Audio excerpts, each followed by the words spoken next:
today we're going to just kind of go through your lifetime money quick and answer any questions that you might have on it. So we're going to start off basic and then kind of go more advanced. So if you guys have any questions along the way, feel free to just interrupt me. So we're going to start off like with the AED function for it. So if you got somebody that's not ACLS trained that wants to use this, like somebody goes down in your waiting room or whatever, it's got the 1, 2, 3 on here where you turn on the machine. And then you would hook up the pads, and it's actually going to talk you through everything as far as doing that. So then you would hit the analyze button. And then when it comes to the point, it's going to charge it for you. It'll tell you to shock then, and then after you shock it, actually, if you listen, it should start up the metronome. Yeah, so it's going to start doing the metronome, so it'll actually let you know like how fast you're supposed to do your compressions and so forth. So it's kind of a nice feature that way. For anybody that is ACLS trained, you push this little button down here and this door opens up and it gives you a whole lot more features, and this is for primarily what you guys are going to be using. So if you're going to do this on a manual mode on your own, you're going to turn it on. And then at this point you would want to select whatever energy level the physician wants to do it at. So it starts out at 200 here.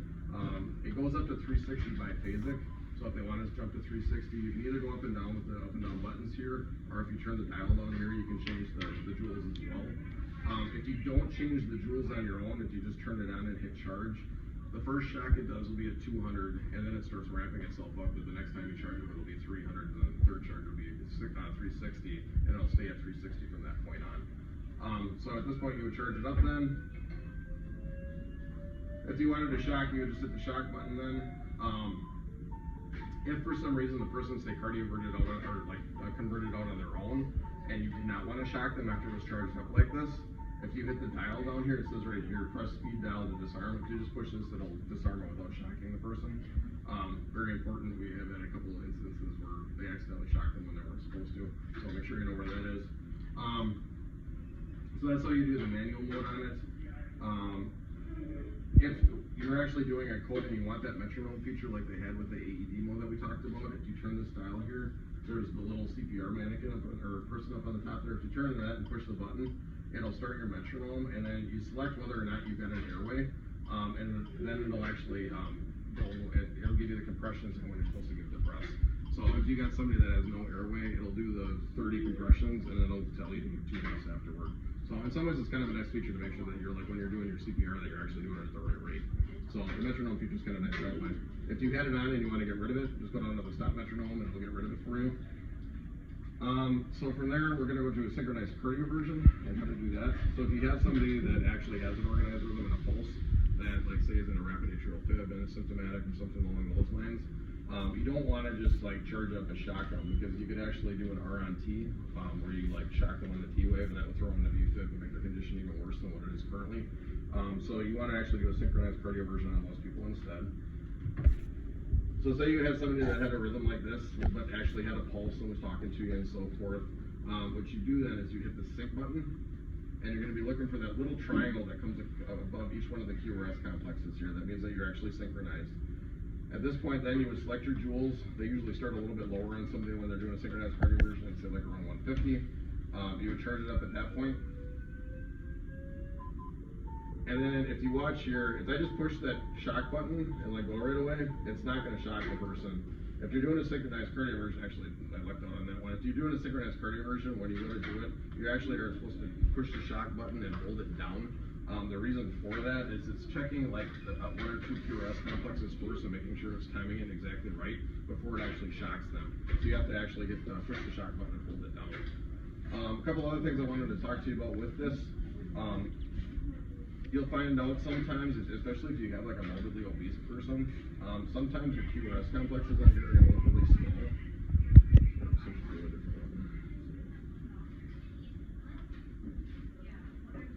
I've had it before in our ICU where you hook the patient up, they want to do a synchronized cardio version, and the QRS complexes are super small like this, and you hit the sync button, and it's actually picking up on it now because it's on the simulator, but you'll hit the sync button and you won't actually get the QRS complexes, or the triangles above each QRS complex, because it can't tell which is a QRS complex and which is the T wave. If you ever run into this, the easiest way to fix it is to hit this lead button here, and as long as you have this 3-lead cable hooked up, as well as the Defib pads, you can change the lead from lead 1, lead 2, lead 3 when you hit this. pick a different lead until you find one that actually has like a bigger QRS complex. That usually solves the problem for you.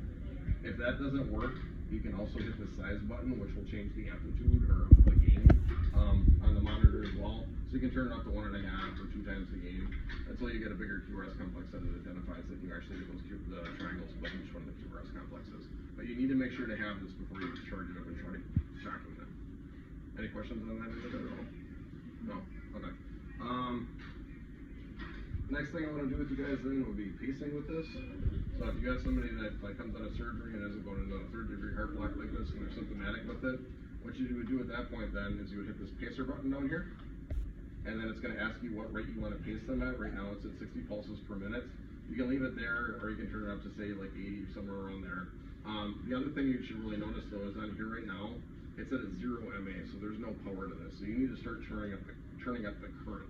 And what you're going to find is as you're turning it up, a lot of people when they get like the 40 or 50 on the MA, they're like, well, why isn't this thing capturing? If you look here, like you're getting the pacer spikes, but you're not getting that wide QRS complex after each one. A lot of people you're going to find are going to have to be in an MA of 80 or higher, sometimes up to like 120 or 130, before they actually get capture when you're transcutaneous pacing them. So you're going to want to keep turning it up. I mean, don't be shy in it at all. So at this rate here at 80, now you're going to see that you get that pacer spike on the top, and then you got that wide QRS complex after each one of these here. Now this means you got capture electrically on the heart. Does not mean that they have a pulse though, so you still need to check a pulse on them.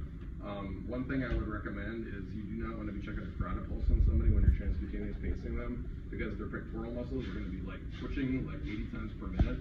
And people in the past have accidentally, they were feeling the neck, they thought they felt a pulse, and actually it was a muscle twitch that they were feeling. So if you're transcutaneous pacing somebody, I would recommend that you check a femoral pulse instead, to make sure that you actually have a pulse. Questions on that end of it or not? And then just turn up your energy until you feel a pulse if you don't feel a pulse? Well, you're gonna have to start, so you've actually got electrical capture here, so turning off the energy really isn't gonna help you anymore. At that point, you're gonna have to start going through your H's and T's and try to figure out what the underlying problem is as far as why they don't have one. You know, it might be that they're hypervolemic, I mean, you might have to give them a fluid bolus, I mean, that might be an electrolyte abnormality, their pH might be bad. Start going through your H's and T's and try to figure out the problem. Or, I mean, it could be too that they need like inotrope, so, you know, they might need more heavy or something like that, that they got electrical activity, but the heart's not squeezing enough. So yeah, go through things that way. A couple other things that you're going to run into that you may not see as often. A couple of our cardiologists prefer to use the paddles versus the hands-free pads. If you talk to the company reps, they recommend the hands-free pads for everything. It's safer, you don't have to worry about getting a shock or leaning against the bed or whatever with them. But there are a couple of cardiologists that actually want to use these instead. So to get that paddle off, if you see there's a little arrow down here, it snaps forward and backwards straight, but there's a collar in it. You turn the collar counterclockwise on here, and it just pulls straight out. It'll disconnect the hands-free cable, and then you have to just push this one straight on. It'll lock this one in. So from here, what you would do is you would turn it on. You would pull the paddles from the back of the unit, or stored back here. And there's only a couple of units in the hospital that actually have them. I know the ones at Surgery West do, and I think there's like 1 or 2 up in Cath Lab that have them. But you pull the paddles off then. What you would do is you would select your energy level that you want here. So like if you wanted the 360, you would turn it up to there. There's a charge button on the one paddle here that they would hit charge. And then you would want the gel pads like this that they keep back in Surgery West. We got to set in the ICU as well in case we run into a cardiologist that wants to use it for a synchronized cardioversion. But then when they actually want to shock, they need to hit the shock button on both paddles at the same time and hold it down, and then they shock them from there. To disarm it, it's the same thing. You push this dial to disarm it if you don't want to shock the person. So like I said, you won't run into that very often, but there's a couple of the physicians around that still do prefer that. And the one last thing that I wanted to go through with you, so if you have somebody back in surgery, I know Surgery West uses this a lot on the open heart patients. You can actually slave this defibrillator into the monitors back in your surgery suites. And it'll work anywhere else too, but that's the only place that I know that we actually have the slave cable to do it. So what they'll do is, instead of having like the 5-lead cable hooked up from the monitor and then the 3-lead cable hooked up from the defibrillator, they don't want all these extra cords on them like when they're doing surgery on them. So what they'll do is they'll actually get rid of this 3-lead cable and they'll hook the slave cable up instead, which just slides right in here. And then the other end of it plugs into your monitor, so that very, very top slot on your tram here, I don't know if you can see it from your camera. Yeah. This top slot right here, that's where this goes into. So then what you would do from this point is you would just hook up your 5-lead cable up to the patient, And then your EKG tracing that you're getting on this monitor would then slave over the one here too, so they would actually be able to read which lead from there.